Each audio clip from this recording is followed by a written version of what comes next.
Pak, kenapa sih kalau mengontrol, mengendalikan, meredam emosi itu begitu sulit sekali dilakukan? Banyak banget orang yang pengen banget berubah dalam hidupnya. Dia sering marah-marah, terus dia belajar untuk meredam, mengendalikan emosinya. Tapi sering banget kebobolan. Kenapa sih seperti itu? Ya, kalau misalkan saya berikan sebuah gambaran, mungkin Anda bisa mengilustrasikannya seperti seekor ular yang masuk ke dalam rumah Anda. Ya, Anda tidak tahu kenapa tiba-tiba ada ular ya. Dan ular ini melambangkan energi negatif yang ada dalam diri Anda. Ya, emosi-emosi yang tidak terkendali.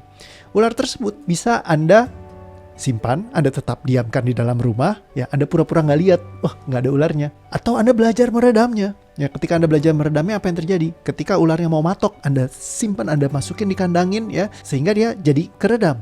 Nah, ketika misalkan ular ini bisa gak matok orang? Bisa aja, bisa matok keluarga Anda, matok saudara Anda. Nggak tahu kapan bakalan dia tiba-tiba keluar gitu ya dari sana. Jadi belajar meredam, belajar mengendalikan, ya, belajar untuk mengontrol.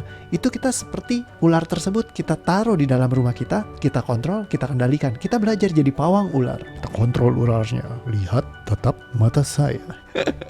Atau alternatif yang lain, misalkan kita minum obat, ularnya gigit.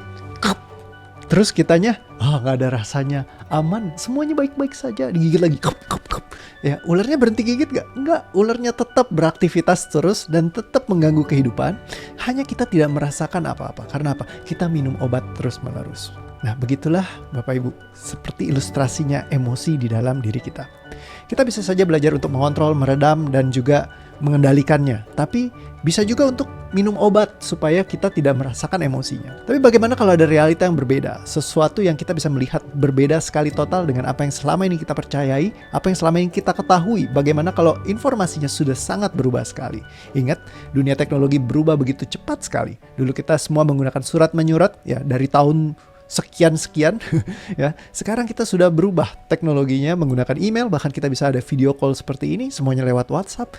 Begitu juga teknologi tentang kejiwaan manusia. Bagaimana kalau misalkan kita bisa menata diri kita sehingga kita tidak perlu lagi memiliki emosi-emosi mendalam yang selama ini mengganggu dalam hidup kita.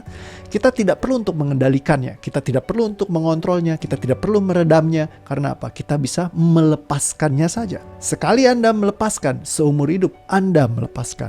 Kalau Anda belajar mengendalikan, seumur hidup Anda perlu mengendalikan. Anda tidak tahu kapan ularnya akan matok, kapan dia keluar dan matok keluarga Anda, matok siapa.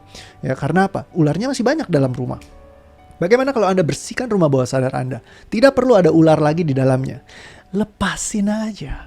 Karena itulah kenapa selama ini perubahan sangat sulit terjadi. Banyak orang yang nanya, Pak, saya udah belajar ini, belajar itu. Kenapa nggak bisa berubah? Kenapa nggak bisa berubah? Karena kita belajar ngontrol, kita belajar mengendalikan. Bagaimana kalau kita switch semuanya? Kita bikin sebuah movement yang baru, gerakan yang baru, realita yang berbeda. Bahwa emosi bukan lagi dikendalikan, emosi bukan lagi ditata, bukan lagi bicara tentang diredam, ya bukan dikontrol. Tapi bagaimana emosi jika semuanya tinggal dilepaskan aja? Kita nggak perlu minum obat lagi.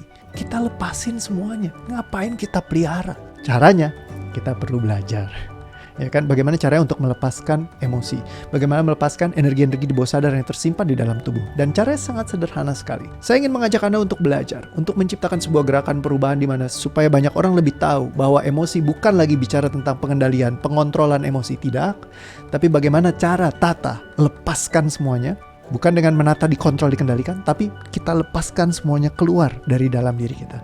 Sehingga bawah sadar kita menjadi tenang, jadi lebih bahagia, lebih asik, lebih happy lagi. Karena mengendalikan emosi itu begitu sulit sekali. Kalau misalkan kata Dilan, kamu tidak akan sanggup, Milea. Lepasin aja.